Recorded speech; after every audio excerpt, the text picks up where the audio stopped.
इस वीडियो का उद्देश्य एजुकेशनल, इंफॉर्मेशनल अवेयरनेस फैलाना है। वीडियो में जो भी बात कही गई है वह पर्सनल व्यूज़ हैं। इस वीडियो का उद्देश्य किसी व्यक्ति, कंपनी, संगठन या समुदाय को बदनाम करना या टारगेट करना नहीं है।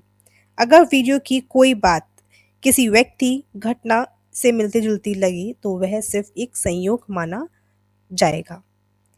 This video is created for educational, informational, and awareness purpose only.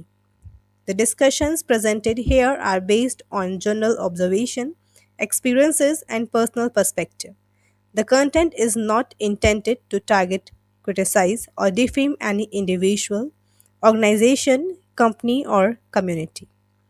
Any resemblance to a specific person or situation is purely coincidental. The aim of this video is to encourage thoughtful discussion, social awareness, and responsible dialogues on real life issues. Viewers are encouraged to form their own opinion and perspective.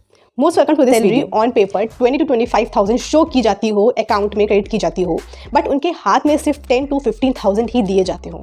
और इसी पे ही अगर कोई employ अपने questions को पूछता है कि बाकी की सैलरी वापस क्यों ली जा रही है, तो उस केस में उनको ये राय दी जाती है कि ज़्यादा क्वेश्चंस मत पूछो, अपने काम पर ध्यान दो। और अगर वो दोबारा क्वेश्चन पूछते हैं तो उनको ये भी सलाह दी जाती है कि आप दूसरी जगह जॉब ट्राई कर सकते हैं। तो क्या ऐसे एटमॉस्फेयर में कोई भी एम्प्लॉय क्या क्वेश्चन पुटअप कर पाएगा? इसमें कई वर्क प्लेस में धीरे धीरे इन डर को क्रिएट किया जाता है, जिसमें एम्प्लॉयज़ को ये फील कराया जाता है कि ज़्यादा क्वेश्चन करना ठीक नहीं है। उस पर अगर वो ये पूछते हैं कि ओवर टाइम के बारे में, रूल्स के बारे में या फिर सैलरी के बारे में, तो उनको एक ट्रबल मेकर समझा जाता है और उनके साथ में एक अलग व्यवहार करना चालू किया जाता है, जहाँ पर वो भी धीरे धीरे समझ जाते हैं कि ये क्वेश्चंस पूछना सही नहीं है और जैसे यहाँ पे रूल्स चल रहे हैं उसी के अकॉर्डिंग चलना पड़ेगा।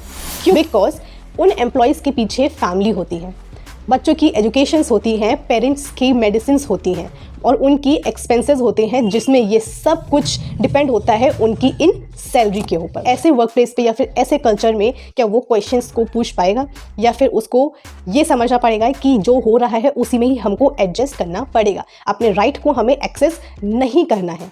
अगर सवाल पूछना ही जॉब रिस्क बन जाए तो क्या ऐसे कल्चर में कोई क्वेश्चंस को रख पाएगा?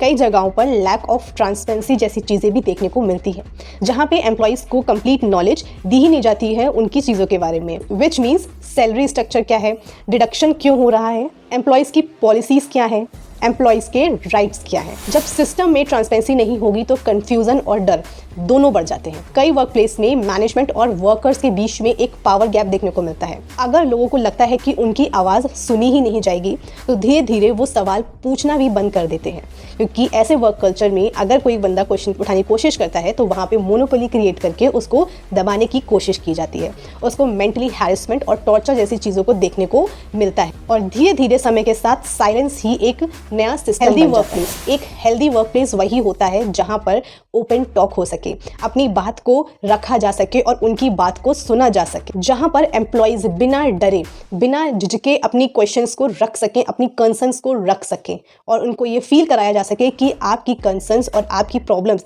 इस वर्क प्लेस में सुनी जाएंगी। बिकॉज सवाल पूछना एक रिबेलियन नहीं होता है, ये एक इम्प्रूवमेंट की स्टार्टिंग होती है, जहां पर इंडिया की डेवलपमेंट के लिए एम्प्लॉयज के इस राइट को एक्सरसाइज करना is most important thing. Because किसी भी ऑर्गेनाइजेशन में स्ट्रेंथ सिर्फ उनके रूल्स और रेगुलेशंस ही नहीं होते, वहाँ पे वो वर्क कल्चर भी होता है जहाँ पे एम्प्लॉयज़ अपनी बात को अपनी रख सकें और उस कंसर्न को बिना डरे शो कर सकें और अपनी जो प्रॉब्लम है उसको शेयर कर सकें। इस टाइप का वर्क कल्चर हमारे इंडिया में होना इट्स वेरी वेरी इंपॉर्टेंट, जो कि हमारे जो प्राइवेट सेक्टर के एम्प्लॉयर्स हैं वो काफ़ी सफ़र करते हैं इस चीज़ को लेकर के, just because of financial crisis. अगर आपको लगता है कि ये जो भी मैंने बोला है ये बिल्कुल सही है और इसकी आवाज़ ऊँची जानी चाहिए तो आप इस वीडियो को जितना हो सके उतना शेयर कीजिए। Thank you so much.